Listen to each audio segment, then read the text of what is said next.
Əsəbləşən kimi söyüş söyürsən, niyə pisdir söyüş söymək? Neçə cəhətdən pisdir? Bir də budur ki, müqavimət gücün yoxdur.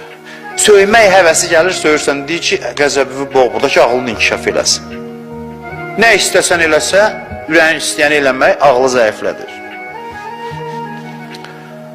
Həkimlər nə deyir? Deyir, mədənin doymaq haqda siqnal beyinə gec ötürülür biraz. Gec gedir çatır.